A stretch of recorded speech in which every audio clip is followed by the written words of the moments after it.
Hello guys, so ito po yung Hoyoma natin na floor jack, 3 tons po siya. So normally ginagamit ito sa mga SUV, pickup truck, sa van, close van. Ayan, ito po yung manual. So ito po yung handle niya. Yan po yung ginagamit pang pump.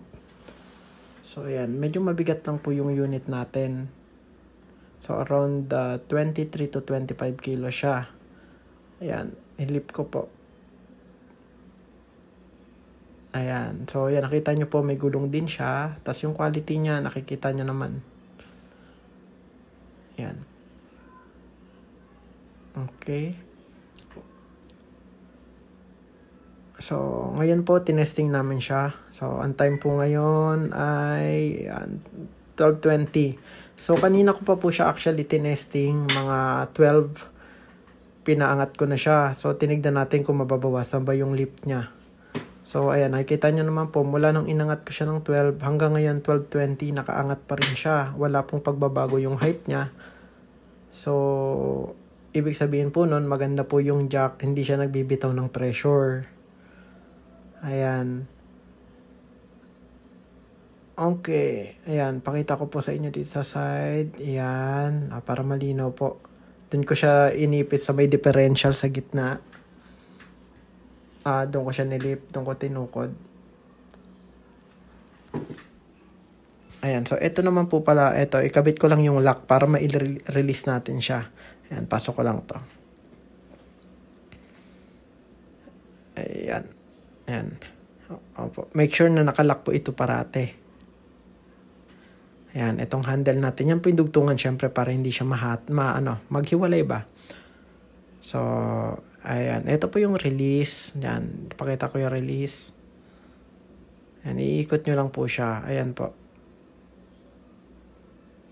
Ayan, pakaliwa po yung release. Ayan, nakikita nyo po yung maliit na umiikot sa ilalim. Pag pinipit mo siya pakaliwa, yun yung pong release valve niya. So, eto po siya.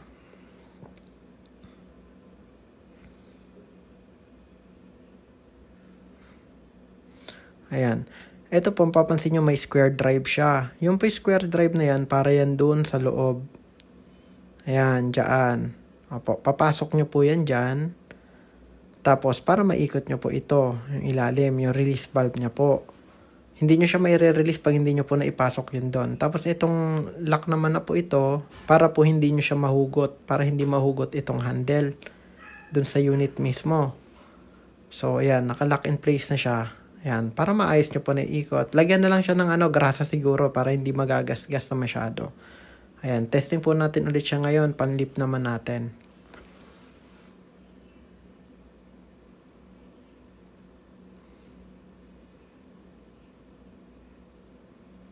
Ayan. Okay. Mataas po yung lip nito, no? Kayang-kaya po nito yung mga truck, SUVs. Makikita nyo to lagi sa mga car shop. Tire supply, mga palitan ng gulong. Ayan. Sa mga vulcanizing shop, ito rin po yung gamit nila yung malalaki. Kung tawagin parang crocodile jack daw tawag nila po. Ayan, nakita nyo po yung lip, no?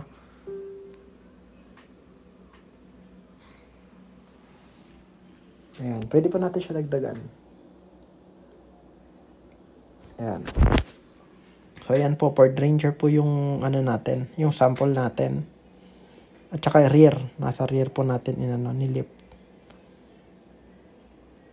Ayan, pag i-release nyo siya, pakaliwa lang. Ayan na po. Okay. So, ganun lang siya kadali gamitin. So, pwede nyo siya dahan-dahan lang na-release para dahan-dahan lang yung baba na